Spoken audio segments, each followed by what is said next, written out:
That's a stage to get up on. An excellent and interesting session we're about to have, no doubt. Should we save the high street? It's going to encompass quite a lot of different aspects, of course, and after taking a bit of a hammering during COVID-19, we all know that Britain's high streets are struggling. Online shopping and online deliveries have rocketed, and the footfall in the shops has plummeted. Maybe returning to something like normality now, but still down overall. But should we try and preserve the high street? Should they stay in aspic and then just be taken out straight after the pandemic, or should we allow market forces to take effect and change the shape and nature of the high street naturally? Are business rates too high? Do they need reforming? And do they need to take better account of the economic value provided by retailers? So we're going to explore that and a hell of a lot more. And we've only got an hour, so we're going to get straight into things. And I'm going to pass straight over to Jake Berry to tackle the question, should we save the high street? Well, thank you, John. I am going to speak for yes, we should save our local high streets because they are not in aspic. They have never been in aspic. In fact, the reason you no longer see tallow merchants and glue boilers and sex shops is that things change over time. High streets have always changed. They are a dynamic marketplace and they have a strong future as a dynamic marketplace. But in order to save the high street, we need some swift and decisive government action, which Paul Scully is going to implement. So on my list of things we need to do to save the high street, first of all, we have the bizarre situation where cash machines are separately rated for business rates. And that is seen as loose cash machines from high streets up and down the country. And if we're still going to shop on markets, the original social network, you can get a hug in your local market, you can't get a hug on Facebook. If we're going to keep our markets open, we need to keep cash on the high street. We have excessive parking charges that discourage people from attending their high streets after the appalling attacks that we saw with chemicals being put in one of our major high streets. The first thing the council did was to abolish parking charges to bring people back. We should do it everywhere, and that's why one of the things Northern MPs have suggested is getting rid of parking charges, or at least having a local referendum lock so businesses get to vote excessive increases down.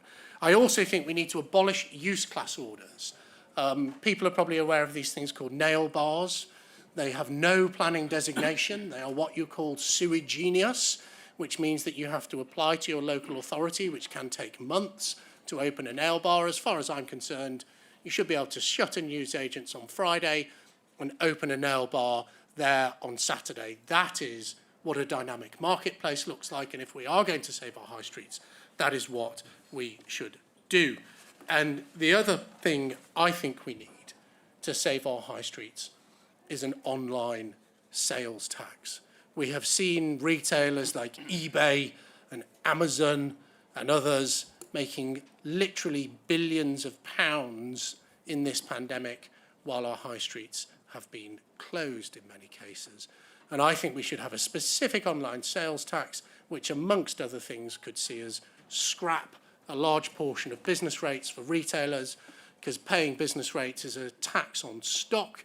It's not something we do anywhere else. It's completely wrong. In fact, it's lazy government, actually, business rates, because it's easy to tax property and hard to tax everything else. So if we're going to have a vibrant high street for the future, we need to scrap business rates as well. So that is part of my prescription for saving the high street. And I hope that all of our colleagues and friends in the room today will agree with me. It is absolutely worth saving, and the government should implement some or all of those to make sure we can. Right, thank you very much, Jake.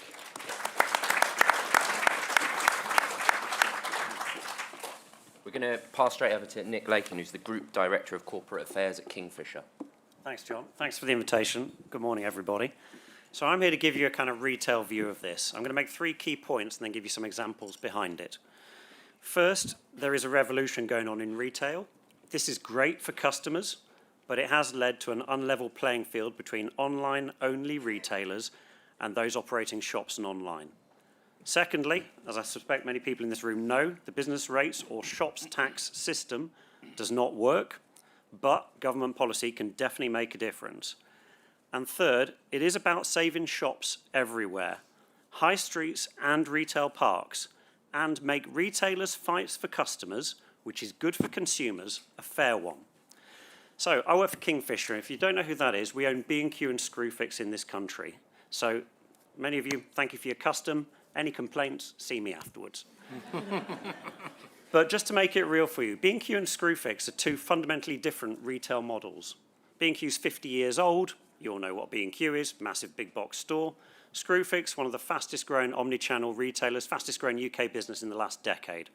Fabulous business models, totally different. It's a competitive market, we're fighting for it. What we know is speed and choice in retail is key and only getting more important. So this revolution in retail hasn't ended. COVID's accelerated that move to online for everybody. Make that real for you, our own online sales have grown by 200% since COVID began, and they account for about 20% of our business. But it's not just us, and it's not just existing business models. Private equity is spending billions to create quick commerce, gig economy businesses. So like Gorillas, Getir, GoPuff. Give you one example alone, GoPuff's market capitalization is $15 billion. That's bigger than everybody in the country apart from Tesco. Their names might be silly, but this problem is serious because it's going to hurt retailers, large and small, across the country and take away government revenue. So then on to the Amazon point. Amazon makes about £20 billion in sales last year. They pay about 60 million in business rates. Give you some comparisons, B&Q and Screwfix turn over about $5.5 billion, 140 million in business rates. M&S, sales of 10 billion, business rates 184 million. So good firms that have been affected are also not just affected by that, got national insurance changes, changes to corporation tax, which most online retailers don't pay a penny of. And then also there's this thing called the recent super deduction corporate tax changes that benefits online as well. Very simply, there's been no major government policy change that makes it easier for responsible retailers to hire one more person or invest in one more property.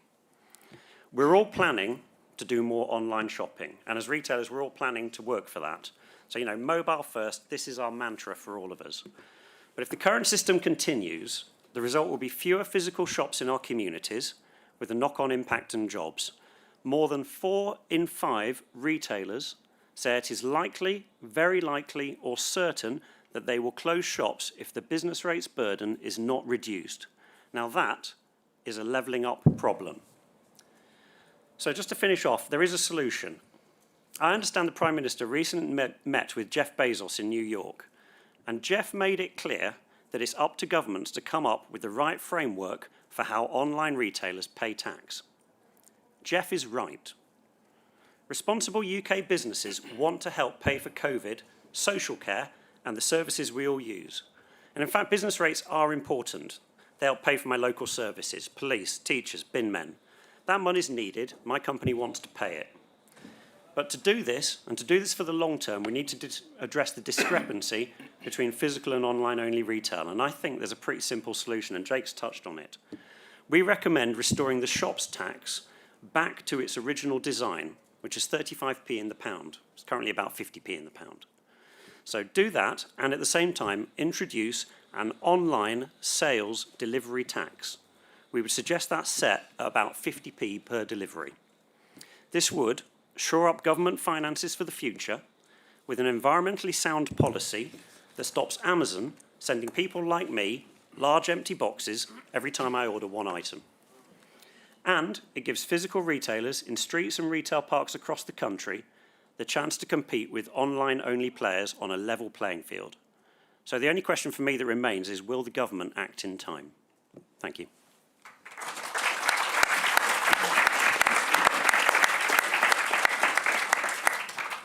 Well, that hands neatly over to Paul then, Minister for Small Business. Paul, take it away.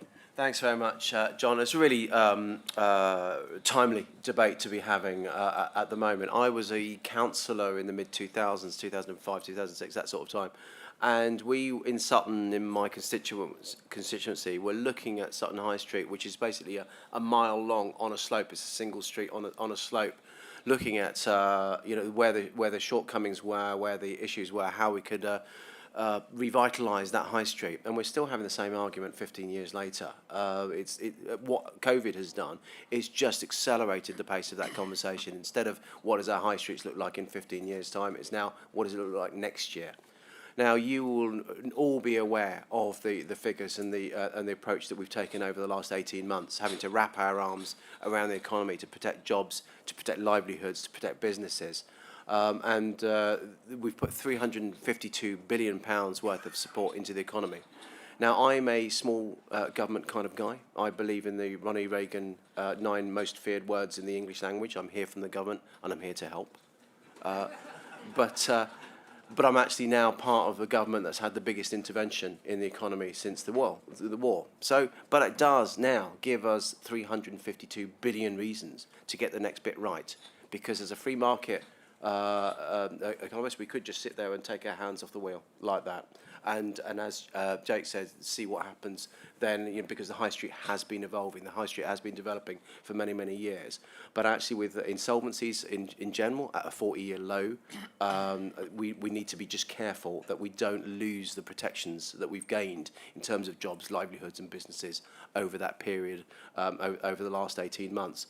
The high street, yes, we've got to do everything we can for high street, but as Nick says, not just high streets, it's retail centres, and importantly, secondary retail centres as well, the shopping parades as well, because they add social value, they give community value, and you get businesses like the post office that are the cornerstone. I'm also the Postal Affairs Minister, the cornerstone of each of those areas. You get the hospitality sector as well, the pubs, the bars, the restaurants, the cafes, that give that vibrancy to our high streets and really knit everything together. It really is an ecosystem. If you take one part of that out of that ecosystem, as any ecosystems are, they tend to be fragile. You bring the pack of cards down. So it's really important that we take a holistic view. But, there's little that Jake said in his remedies that I can disagree with. I mean, the fact is that cash points are a important part of the high street, because actually it's those kind of things that drive that stop and shop, those chance purchases, which you just don't tend to do online, when you might just drop into your independent store nearby. And it's that variety of making sure that we do have the independents alongside the big brands, and use the big brands as the drivers pulling people into our high streets. Now, coming to the taxes, business rates they are a very big singular tax take for the Chancellor. They're very predictable. So as was mentioned, it's a very easy thing for the government to sit on. But we don't want to sit on just the norm. We want to look at the future. We want to make sure that our tax system is fit for the 21st century. We've got the fundamental business rates review that is due to report in the autumn. And I'm not privy to that. It's coming out of Treasury, but I hope it is as fundamental as it says in the tin, because it's really important that we remember, first of all, that, as you've heard, that business rates have a better connection to their local authorities, frankly, because otherwise the money at the moment comes in and tends to get distributed around the country, and there's little connection between a local authority that's actually collecting the money and what's happening in the local area. But secondly, businesses are not judged on their square footage. They're judged on their profits. They're judged on the turnover. And so the more that we can do to look at having a better balance would seem far more sensible. In terms of the digital sales tax and online sales taxes, it needs to be done in a holistic way. It needs to be done looking across the piece, because my fear, when you just look at trying to recalibrate online versus offline by just adding a tax to online, is that you start playing whack-a-mole with the tax system again. We've got one of the longest tax codes in the world for a reason, because Chancellor after Chancellor after Chancellor realises actually having the levers of power. We introduced an Office of Tax Simplification 10 years ago, but actually George Osborne at the time realised that just adding a little bit extra tax here, taking away a little bit here, was influencing certain, different corners of the country, rather than necessarily having, that going back to what it was trying to do, that Office of Tax Simplification and reducing the complexities of tax. I would rather make accountants for retailers, both offline and online, wealth creators rather than wealth protectors. At the moment, online businesses, they can use their accountants, they can use their lawyers to move money around the world. We've got to make sure that actually they're paying their fair whack here in the UK to be able to pay for the public finances that Nick was talking about, but also to be able to pay back to the communities. That's why bricks and mortar retailers have such a important role in the years to come, because they are the ones that not only add economic value, but they add community value and social value as well. So there's long may the high street live. Thank you.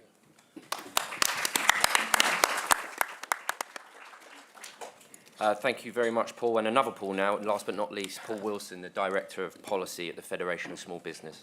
Good morning, everyone. Yes, just call me Paul, the other one. I think we're all going to be in violent agreement this morning on whether the high street is worth saving. High streets are absolutely vital. Online shopping is great, it's convenient, it's an option that needs to be there, but it's not for everyone and it's not for every time either.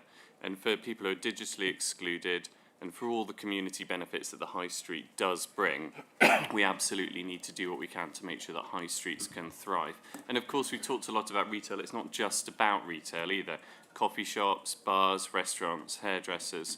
44% of hospitality is based around the high street. It's absolutely crucial for hospitality that you have a thriving high street and that you have thriving retailers. Their ecosystem, the word that the Minister used, is exactly the right word. So what needs to be done? Well, first off, how can business rates be reformed is the question that was posed, and it's a huge question as to how to reform business rates. And overall, FSB would say it has to be a downward fundamental review and a much fairer system overall. 56% of small businesses around the high street would not survive if it weren't for small business rates relief. 56% simply wouldn't be there. So we're arguing that business rate relief for small businesses must be expanded in this fundamental review. The threshold is currently 12k. We're arguing it should be 25k, which we think would take around 200,000 other small businesses out of the business rate system, allow them to survive and potentially thrive. But I'm also going to talk about a couple of other aspects of business rates that we think are troubling and could be improved, could be addressed, should be addressed through this review. One is around net zero in sustainability. If you decide to invest in your property to improve the insulation, perhaps, that might increase the rateable value of your property. You then get hit with an increased tax bill. That's a perverse incentive. We should be looking to reward sustainability through the tax system, not penalise it, and that's something that we very much hope will come out of this review. And actually, I've had members get in touch who've been worried about the cost in terms of business rates of installing ventilation, something that they are doing in order to safeguard the health of their staff during the coronavirus pandemic. Really, really important that they do it. But again, is it right that they might then get hit by an increased business rates bill? We, the FSB, would say absolutely not. So I think looking at business rates, obviously you've got to raise revenue from somewhere, and we do acknowledge that, but you've got to look at the other impacts that this tax is having. And at the moment, it's making high streets less attractive and warehouses out of towns more attractive. And you've got to ask, is that for the best? It can be improved. So looking forward, what can local authorities do? Well, it was great hearing the Minister talk from that perspective, thinking about local high streets. And we think local authorities do need high street strategies. One size won't fit all, and small businesses do really want to be involved. A very large proportion of our members who are on the high street want to be involved in the leadership of their high street, so we need to take advantage of that enthusiasm. And one of the things that our members, small businesses, said would make the biggest difference would be to make better use of vacant properties and make them more quickly available to rent. I think Jake spoke about that in his comments, and we would absolutely agree. 40% of our members said this would make a really big positive difference. And we need to be innovative. When British Home Stores closed its central London store, it was taken over by Swingers, which I'm reliably informed is a crazy golf business. And If it's not, I'm in such big trouble. But we would also like to see incentives put in place on a local basis for small business to step in, break up big properties when anchor tenants go. This could all make a big difference. And parking as well. 70% of small businesses said better parking would make a big difference to them. Now, that's not to say we want everyone jumping in their car all of the time, but what it is to say is that a local environmental strategy needs marrying up with the local high street strategy. It needs to be holistic. And councils should think about innovative ways that they can get more people to spend money. So parking being free if money is spent in local shops, and you can show that. When free parking days are announced on an ad hoc basis, it's huge. It's huge for local businesses.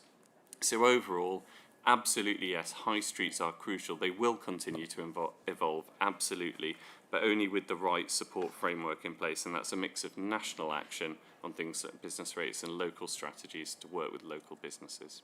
Thank you. Thank you, Paul. Since there has been such agreement, why don't I throw down some challenges? Nick, you talked about an online sales delivery tax. Now, businesses don't pay taxes. Your TV doesn't pay the TV license. People pay taxes. So when we talk about an online sales tax, we're actually talking about hurting consumers. It's very easy to talk about an online delivery tax, but Amazon won't really pay. The consumer will pay, right? Maybe, maybe not. And my argument on that would be about the competitive nature of retail. And that's the beauty of retail. Retailers aren't generally high-profit sectors. They're about getting stuff to people that want it as effectively as possible. And then back to kind of Paul's point about the predictability factor. And this is your problem, because if a whole load of retailers are going bust and hundreds of thousands of jobs are being lost, then the concept of a predictability of business rates is a bit flawed. And this is kind of where the online sales delivery tax comes in rather nicely. So I'll just give you a couple of stats. Last year, 350 billion deliveries were made in the UK. That number is expected to double by 2026. That's a lot of deliveries. And if you put a small charge on each of those, that's actually a very minor burden you're placing across consumers for a cost where you're improving your high streets and your retail parks. So for me, that kind of sounds like a reasonable quid pro quo to get the balance right and take action before you have more knackered high streets, more knackered retail parks, more vans driving all over the country with one little back package in. So I think it's something about how do you incentivise good behaviour on the parts of businesses, so you make life as easy as possible for customers, and how do you make it a low burden cost. And that's the point about business rates, is fundamentally it's out of whack. It's a huge burden cost, and it's not spread fairly. Okay. Jake, taking that on a little bit, we talked about the number of deliveries doubling there over the coming years. That's because consumers want the convenience of having stuff delivered to their house. That's just consumer preferences moving in that direction. Do we risk sort of making online evil physical good, demonising one sector over another? Well, I do have real concerns about that delivery economy. It may be what consumer wants, but I don't know. People have probably seen cars turning up at their house, delivering things, vans. There's a real question about the state of the fleet that is delivering it to a sort of a small industry. I think that's a big question. People may want it, but in fact, if they want it, that convenience, they're going to have to pay for it. Let's just be absolutely clear. I think we would all accept on this panel that we do not believe that these online retailers are paying their fair share of tax, because they are involved in complicated schemes that ameliorate their tax bill. It's all completely legal, I'm sure, but they ameliorate their tax bill. If they weren't paying national insurance, or they weren't paying the wages of their staff, we would act immediately. And in truth, we are the government. So if we really believe that an online sales tax is a way of capturing the value of the digital economy, with deliveries proposed to double in, I don't know what time period, 3 years, in 3 years, probably before the next general election, then we should act. And it's only by having an online sales tax that we can, to some extent, unburden bricks and mortar retail with business rates. We have to fill that gap that is currently sort of filled by people paying business rates. And, to steal a phrase, business rates are an analogue tax and we live in a digital age. And unless we move to reflect that, then there is no hope for our high streets. So how long, as a society and a government, are we prepared to tolerate online retailers not paying their fair share? And if we think that's wrong, when are we going to act? Paul, you talked about business rates being a stable and quite sort of healthy revenue stream for the Treasury. Of course, if you make any changes to business rates, if you cut them, the sort of short-term effect in the Treasury can be sort of lost revenue over the short term. But what about the dynamic effects going forward of lower taxes on businesses? You know, in 3 to 5 years, the economic growth that it generates, the more jobs, and therefore more tax revenue possibly in the longer term. Should we be thinking longer term? Yes, absolutely we should. No, I didn't say that was not a reason to do it. It just that is what creates the inertia for successive governments not to tackle the problem of business rates, because there's plenty of other things, easier subjects that they can be looking at, and they don't want to go down that line. We do want to go down that line. We heard last week from the Labour Party that they gave the popular line of let's abolish business rates, and I think in an hour and a half of Keir Starmer's speech and the 14,000 words that he wrote before, I didn't hear a solution of what he was going to replace it with. I did hear that it might be a property tax. Now, think those properties are businesses, aren't they? And it's a tax, and it's probably going to be based on a rate. So is that business rates? Just by a different name. It's, there's not much of a solution there. So we do need to come up with something comprehensive, something that works, something that's fit, something that's digital rather than analog, as Jake said, that actually works for the ecosystem that we were talking about. Because you can't do this through headlines. If you're going to have something that's going to be fit for the longer term, that dynamism that you're talking about, we've got to get it right first time, and that's why engaging with all of the people within those sectors is so important, so that we do get it right. Okay. But Paul, come on, look, you are a great rarity in government, as you actually know what you're talking about in this sector, so I pay tribute to you. I didn't when I was High Street Ministers, by the way, but I've been in Parliament for 11 years, you've been in for 5? 6 years. You and I both know that government after government has talked about business rate reform and online retail tax. When is it going to happen? Well, as I say, the fundamental business rates review is due any time now. So I suspect, I don't know, but because it's the Chancellor's gift, but I suspect it will come out at the, around the same sort of time as the spending review. That would be the logical time to come. But we've done all this work this year. We've had a lot of consultation. And calls for evidence, and so we're aiming at that point. But it's interesting that you're talking about you being the High Street Minister before, Jake, because this is one of the things that we've tried to pull together over the last year, and COVID has taught us to work better across government.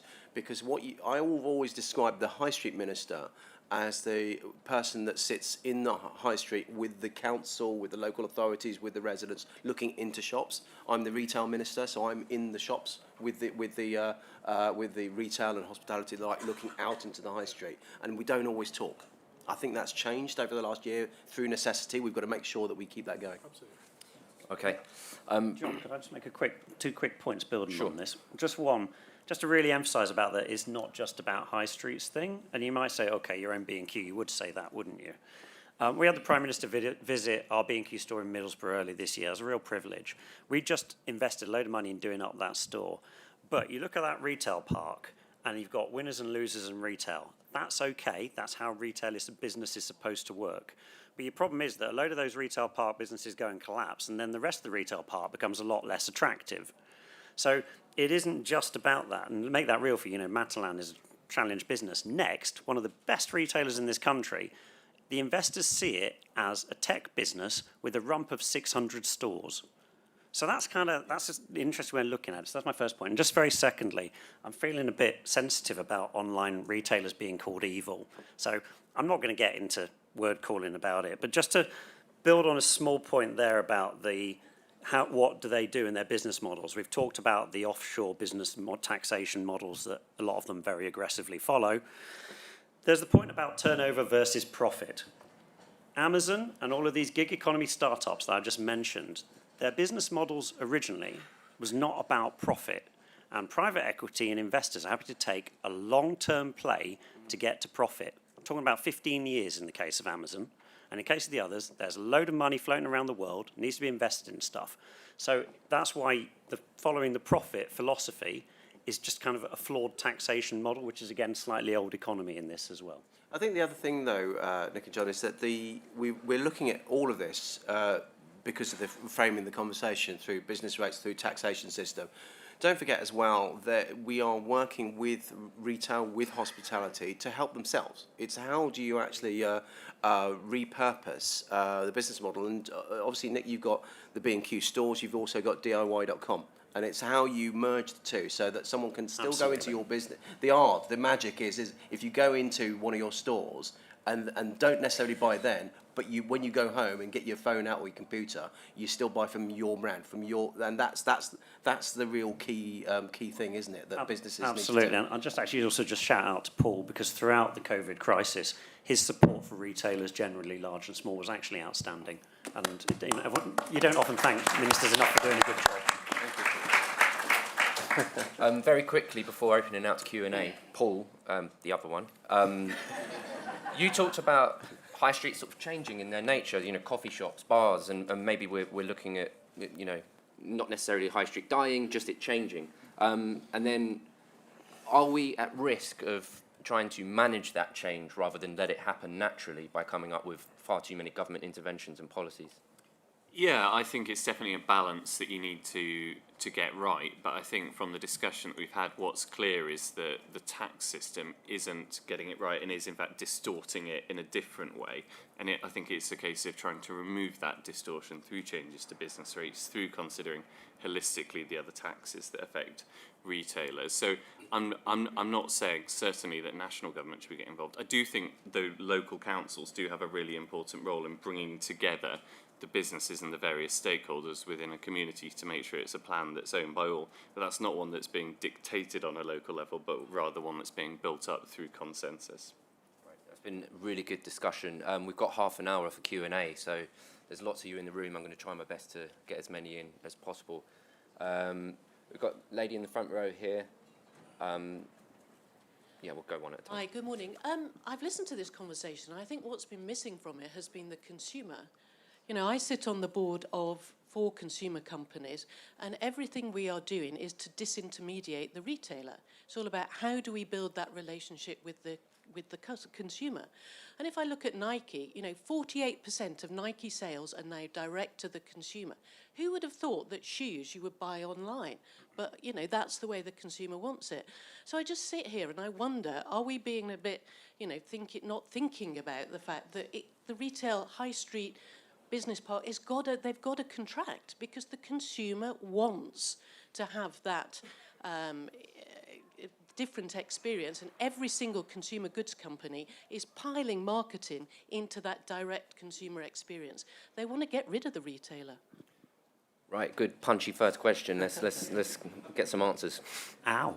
But no, I mean, just to say, first of all, yeah, the consumer is absolutely critical. And as a retailer, if you don't find a way of serving your customer effectively, they bugger off and go somewhere else. And that's the nature of the marketplace and the competition. I would say that Nike, as an example, is a kind of extreme example because that's one of your global power brands. And indeed, there's been some interesting dynamics about what Nike has done because they started selling through Amazon and then they went off Amazon again and did it direct to consumer instead. I'd kind of challenge the philosophy about how many of those kind of brands can do that. I think the rise of marketplaces, online marketplaces, is absolutely the future as well, and you've got to be aware of that. But yeah, I mean, the reason my business is successful, Screwfix does it because it's amazing for people who need something fast for tradesmen. And so, I mean, we're doing like a 30-minute delivery proposition at the moment. B&Q was bit in decline for quite a while. And it isn't just COVID, though. It's about having the right business model and finding out how do you do speed, choice, price, convenience, and make it easy. And that's, customers want it easy. Consumers have busy lives. And so if you don't get it to them, then, you lose. I'm not sure that's just that brand owners are going to own that. It depends on the sector and the category. Jake, producers favoured over consumers. Well, another word for the consumers is the market. And certainly what I would advocate is rolling back quite a lot of the way that the government currently distorts the market to enable the market to dictate what high streets are. And you know what, if that's people want childcare facilities at the heart of their high street so they can drop their kids. I mean, I'd absolutely favour with 3 children under 5. I'd love to drop my kids off for 2 hours, someone else could look after them, and I could go and get my hair cut. Or I could go and buy a cup of coffee or whatever. Let's let the market decide. Because I go back to that point on planning. You have a slow, creaking planning system that is using use class orders from the mid-1980s about what high streets should look like. I think businesses just want to say to the government, get out of my way.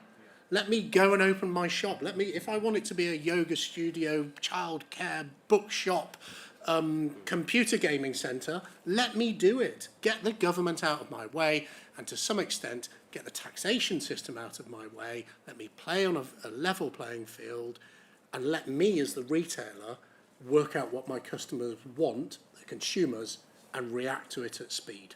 That's how we save the high street.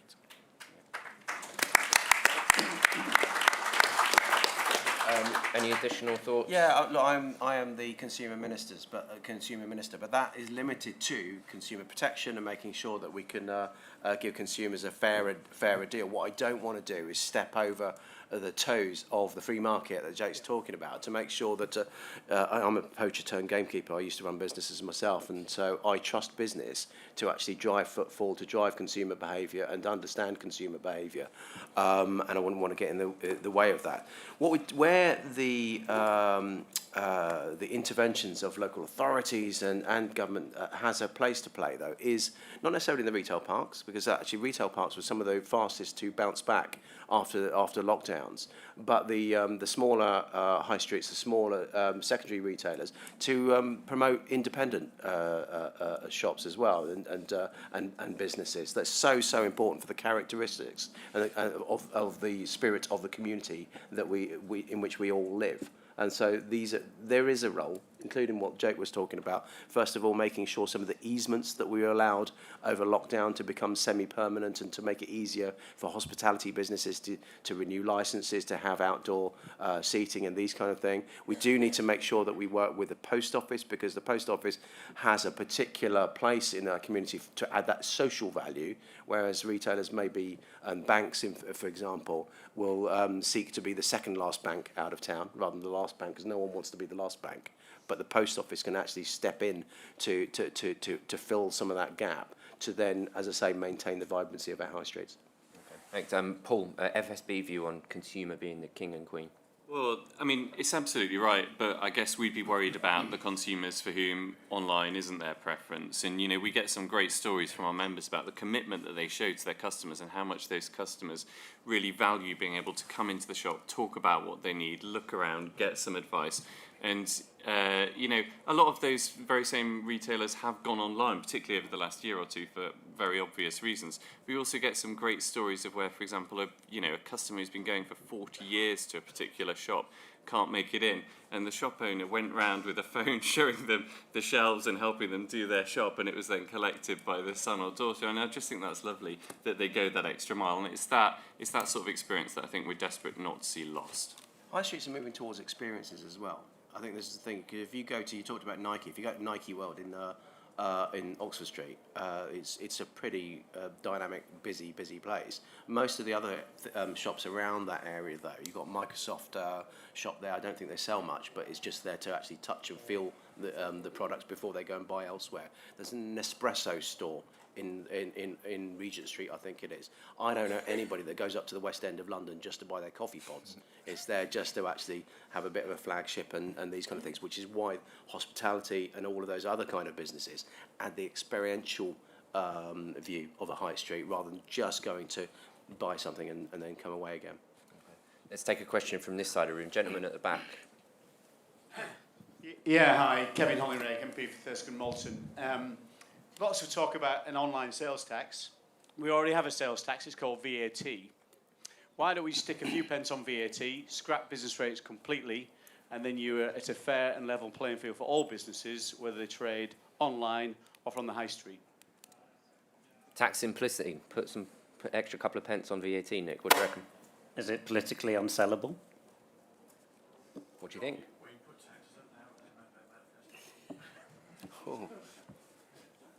Anyone else? Well, I mean, so look, let me answer that in the words of John Timpson, one of Britain's most entrepreneurial and best-known retailers. Yeah. John, when he was giving evidence to the Select Committee, pointed out. So, terrible stuff. Evidence to the Select Committee said you could abolish, and I think this is what you're referring to, all business rates by putting 2p on VAT. 3p on VAT, that's inflation, you see. 3p now on VAT. Well, look, if that's the solution, I don't know whether it's politically sellable, but I reckon I could sell that to my constituents. Let's do it. Whether it's that system, what I'm absolutely in favour of, as I said at the beginning, is tax simplification. You can have a fairer, flatter tax system that people can understand, and people don't feel the need to just go around and find ways around because you're demotivating that. That's the way forward. Paul, any view on? Yeah, I mean, so more broadly on simplicity of the tax system, we recently surveyed our members on this and we're publishing a report very, very soon on this. You know, a lot of small businesses don't know about or understand a lot of the reliefs that are available to them. And that's the point, which probably means they're paying more than their fair share in tax, unfortunately. And they have to spend around, I think, 2 weeks a year in tax compliance. You know, 2 weeks that they could be spending on their business. So without knowing on the specifics of the VAT suggestion, I'd certainly support a fairer, simpler tax system. But Kevin's written a brilliant paper on this, I think, Kevin. Yeah. And what would you do about the VAT tax threshold at just over 80,000? Would you bring it back down to 0 as well? I'd love to be on that panel up there, but yes, I would scrap the threshold. I'll bring the threshold down to £20,000. We talk about productivity in our economy. One of the biggest barriers to productivity is people who sit below the VAT threshold deliberately, which cannot be good for the UK economy, and it also distorts the marketplace. So, controversial proposals, but simplicity we've got to be looking for simplicity. An online sales tax would simply make a very complicated system much more complicated. Really interesting. Thank you, Kevin. Lady just here. Yeah, it's actually just following on from that, actually. I work in tax for an online company. I also don't really like this discussion about good and evil. These online businesses pay a lot of tax. They pay VAT. We also pay digital services taxes, corporation taxes. I also don't think a new online sales tax is a good idea, simply because of the complexity. It would just be another load of tax returns that need to be filled in. And it's the smaller businesses that would suffer as a result. I also just wanted to know, sort of, you talk about 5% as a starting point. At what point does it become 10% and 15%? So it's 2 points here. I prefer simplification of the tax system simply because I work in it. And I just think new taxes, they're just ripe to also be increased. They're never going to go down. Okay. Taxes only ever go up, Nick. I don't think they do, and consumers pay VAT, I would say, and I can take Kevin's debate on that one. I kind of say the complexity-simplicity thing, yeah, I think we're all in violent agreement about that. I don't believe an online sales delivery tax is a complex concept, either on the doorstep or just, you know, to administer. And I'd kind of say that if you're doing in tax administration for any large corporation, I think the opacity of the various rules and regulations about how you structure your tax returns is, you know, relatively manageable because they pay very intelligent, talented people to do those jobs and structure it in the most tax efficient way, particularly if it's multinational. Jake, any views on the question that online retailers do in fact pay a bunch of taxes and another additional tax would just be an unnecessary burden? Well, I think we seem to have wild agreement on the panel that tax simplification is something we should be seeking. So I don't sort of, you know, I'm not going to die in the ditch for an online sales tax, but I will die in the ditch for the fact that we have to find a way of ensuring that everyone pays their fair share. And I go back to the point I made. If people, you know, if these businesses, I'm sure you're not one of them, but if these businesses we read about in the press, we're not paying national insurance, we're not paying the minimum wage, we're not paying income tax, we would act straight away. And that's, I think we need to tackle this with urgency.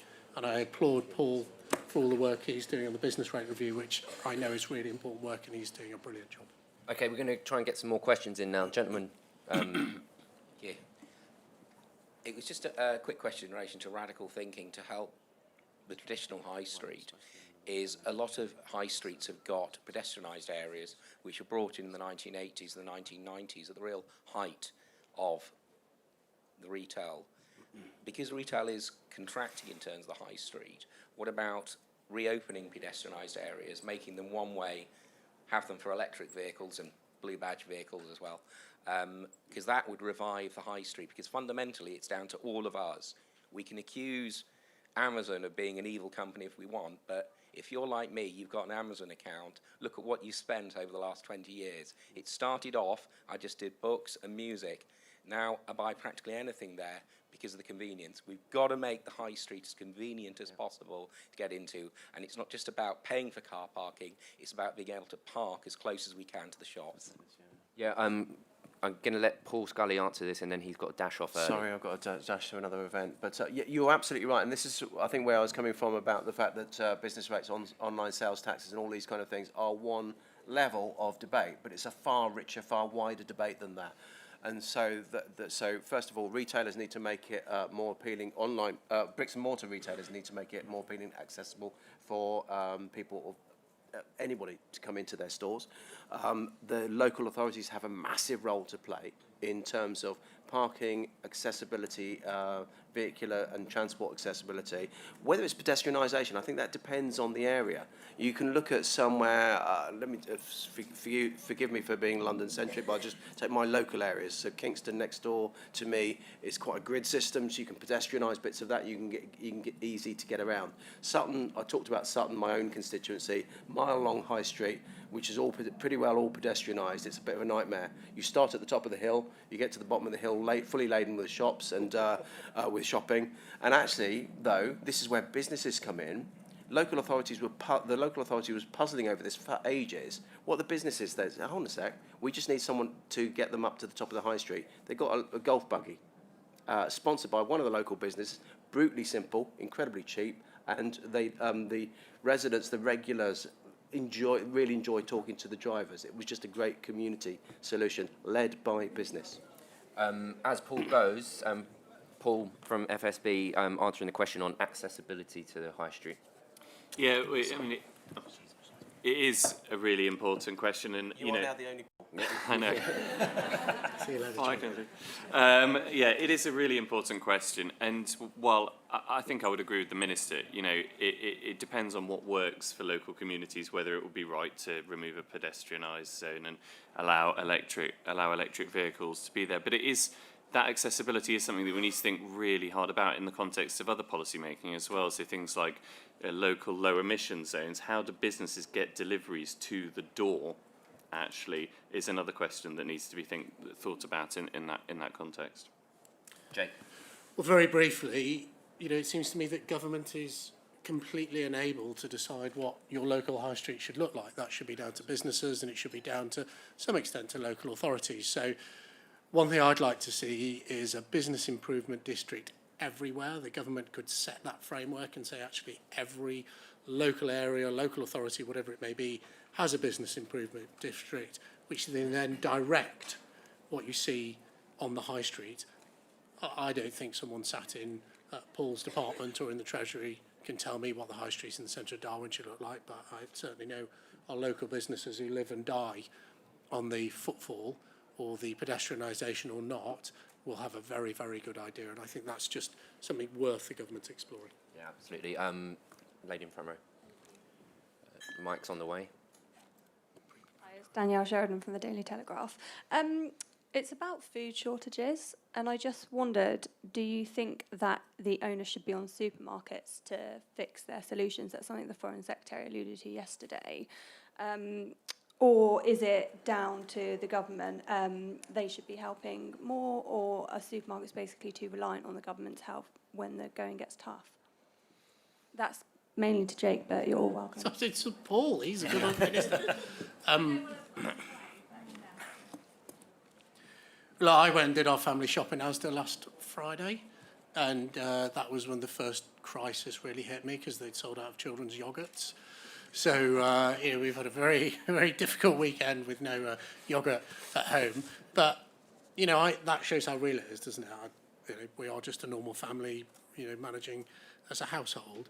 Look, in terms of lorry drivers, it's something the government should do, which are directly in their control. I absolutely applaud the leadership the Prime Minister's shown by, getting the army out there.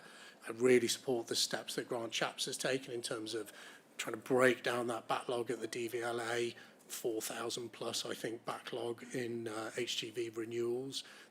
They're now being new licenses are now being turned around in 5 days, and also extending some of the retest capabilities. That's kind of what the government is there to do. In terms of, the physical infrastructure of how Tesco's, Sainsbury's, Screwfix, B&Q, whoever it may be, fill their shelves, they know best, right? So let them find the solution, but the government does have a role to set up the architecture and infrastructure that means that we don't see this huge shortage of lorry drivers continue. But what's B&Q doing? Well, actually, we're kind of in a slightly different situation. We're doing okay. It's a lot about forecasting, and we're also in the number of the stuff that we sell isn't a daily commodity where you've got a serious problem if you haven't got it. So I'm going to touch wood and just say at the moment, actually, B&Q and Screwfix, we've managed it okay so far. There's also, I think, other broader points made about things like lorry drivers and the support that's available for them, the taxation system, but also the infrastructure in the country. There's more work to be done there, I think. All right, thank you very much. I've got another question at the back. Hello. So the Labour Party have been very open about the fact they want to cut business rates. The Red Wall Tories have been very vocal in the fact that reform is needed. Do you think that this message is actually being received by Treasury, who will ultimately be making the decision on the fundamental review of business rates? Paul. I mean, I've got no insight. I certainly hope so. I think the risk is, I suppose, that if you're just fundamentally looking at business rates on its own, then the Treasury will be nervous about where that revenue goes if they do make some of the changes that we at the FSB think are absolutely essential to ensure the survival of small businesses. So I don't know, I hope so. Jake, it was touched upon earlier about Labour's proposition to abolish business rates. Do you think that was a clear message from their conference? Well, it's not what I didn't really pick up on much from their conference, to be honest with you. So an hour and a half, and I was none the wiser at the end. But look, I really hope the Treasury is serious about this, and I believe that they are. I think they're going to play this fair. I just fundamentally want them to get on with it, because it's a bit of an unfair question to Paul. So I used to have a very similar job in government, and I know every single day he will be going into battle. He is a brilliant guy, and he will be going into battle for businesses and fighting on business rates, and he can't talk about it at this sort of venue. I can, because I'm no longer doing it anymore. Dealing with the Treasury is very, very difficult. But we've been talking about this for a very long time, and the challenge for the high street, particularly post-COVID, is now. So let's go on with it. Okay, we've got time for a couple more questions, actually. This gentleman. The mic is on the way.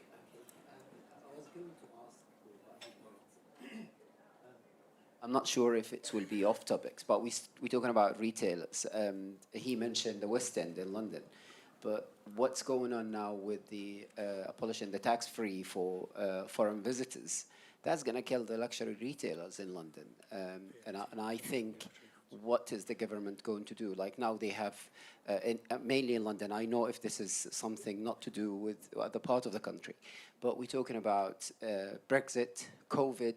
There's no tax-free. Why a Chinese or an Arab consumer will come to London if they can go to Paris and save 20% in their shopping? Plus, you add all of that, 8 years of Sadiq Khan. So that's something that the government need to do something about it, I think. Jake, do you have any thoughts on that? I saw you basically, stepping in for Paul now. There is no trade union for luxury goods, and if we were shouting, what do we want? Louis Vuitton handbags, when do we want them? Now. Our friends and colleagues from the Daily Telegraph would think they've got the scoop of the conference. There is no trade union for luxury goods. Perhaps maybe there should be. But actually here in the north it has a massive impact. So when this was introduced, one of the people who approached me is Manchester Airport, and there are great challenges, I think. It just sort of strikes me as one of those small things that the Treasury wants to fix, because it's an anomaly, and they think, ha-ha, we've found an anomaly here and we can fix it. But they don't necessarily understand the impact. Maybe the maybe the Louis Vuitton attaché case is the pasty or caravan tax of our time. It's a tax change which no one's really noticed, but will have a huge impact. But it affects the coffee shops, the restaurants, Yeah. the hotels, the tourism industry, everything. So here in Manchester, we've got Harvey Nicks, we've got Selfridges. I hope you all go and enjoy the shopping while you're here. You know, there is a big luxury, luxury retail economy here in Manchester, and it will. That's why Manchester Airport were in touch with me. We've got direct flights now with mainland China, which is brilliant for the North's economy, but quite a portion of that was driven by retail, high-end luxury good retail shopping, and I think it is going to have an effect, although I think it's too early to say what that may be, but it won't be positive. Okay, thank you very much. We've got time for probably a couple more questions. On the end of the row there, this gentleman. Hi there. We've heard a lot from the panel about the high street as a place to shop. Perhaps we should also be thinking about it as a place to live. So I'm aware of some national retailers who own their own buildings. They have box rooms above those shops that are currently not really being used. They have their stock rooms, but there are floors above them. At the moment, the planning system makes it very difficult for those to convert those into apartments. Now, we could be adding lots and lots of units, housing units to our high streets, which is great for the high street. If people are living on them, you don't have to think about access so much because they're right above the shops. Should we perhaps be thinking more about that and not just business rates? Paul, do you have a view on that? I mean, yeah, I think it's definitely worth thinking about. With large retailers, unfortunately, having to close, you need to think really creatively about how to make best use of that space and make sure it is being used. So yeah, absolutely, it's part of the mix. Nick? Yeah, just a quick couple. Absolutely. And I think there's something about the essence of vibrancy of high streets. The gentleman who talked about kind of, the high streets are dying. They're not all dying as well. There's an interesting thing there about some are vibrant, some aren't. And it depends often about the local authority and how good they are at engaging it, running it, developing it. I was in Blackpool a couple of weekends ago. High street absolutely packed. Retailers couldn't get enough people to actually fill the jobs they've got. So, I mean, it is a kind of, you have to look at every single one and what are they doing to make them work or not work. Just one small point on the experiences point as well. I mean, experiential retailing or experiential shopping or whatever, that's good, but it doesn't tend to pay the bills. It can be brand building, which should obviously fit on the FMCG side and Nike and all that, but it's kind of an exception. So it's a seductive thing, but don't think that that solves your retailing problem, really. Okay, question just there on the side. Thank you all for a really interesting discussion. Just picking up on Nick Lakin's point about people not wanting to fill some of these jobs, it seems a lot of people in the younger generations in particular want flexible working, the ability to work from home, and a lot of that just doesn't seem possible in the high street context. Are you concerned about that, firstly, and do you have any suggestions for what proposals might be taken forward to make those sorts of jobs more attractive to younger people? Shall I just? I'll say a bit from our side. I mean, we do have a lot of flexible working in our business and a lot of part-time workers, which seems to work extremely well. We've got, it's a DFE accredited training apprenticeship program in Screwfix, which is pretty rare in retailers. But actually, we've got a lot of people who do it in the midst of whether it's college degrees or everything else. The beauty of retail is it's stepping stone too. Retailers, as I know, a lot of them are looking at more sophisticated ways of how, particularly if you've got a number of stores, can you flex the work across multiple locations? So, yeah, I mean, it's like the other side of the consumer competitive market. The jobs is a highly competitive market at the moment, and if you're not either paying it right, reasonable working conditions, and doing something what's in it for them, you're probably going to struggle to get the people. So it's a fair challenge. Okay, quick point from Jake, and then we'll take one more question after. Well, just say very quickly, I mean, during the recent pandemic, we should pay tribute to all of our shop workers who did go into work. Yeah, you can't work from home in retail, and I just think we've got to move away from this, I want to work from home attitude. If we want a productive Britain, many people, factory workers in my constituency, people working in our shops, people working in our public services, need to get back to work, and the government can give leadership here, because we absolutely have to get the civil service back into the office. It's time to end the Whitehall working from home culture, but it really is majority working from home. Take one more question from this side of the room, this chap. Hello, Bill Iveson from Merseyside. I'm a former retailer. including stores in St Anne's Squares here in Manchester. The thing that following Jake's first introduction, I applaud, but perhaps the title should be How Can We Save the High Street? Perhaps in a different format. But one of the things I would add is two things I'd like to add. Firstly, we need to have more emphasis on the small businesses. I was in the BSSA for many years, British Shops and Stores Association.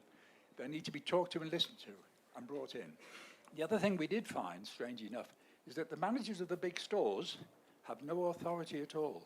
All they are there is to listen to what head office tells and make sure the staff follow the rules. So head office needs to be brought in on a different basis than the local store manager. He has no authority at all. But the local players, they're the ones, and there are more small businesses in the country than there are big ones.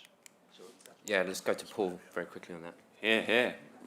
You know, couldn't have put it better myself. And by the way, that's why Timpson's and John Timpson is so successful, because every single person who works in his shop, many of whom are ex-offenders, I think many of us know, runs that business like it's their own. They have autonomy, they have pride, and they have power in their business. And the more of that we can see, the better our high streets will be.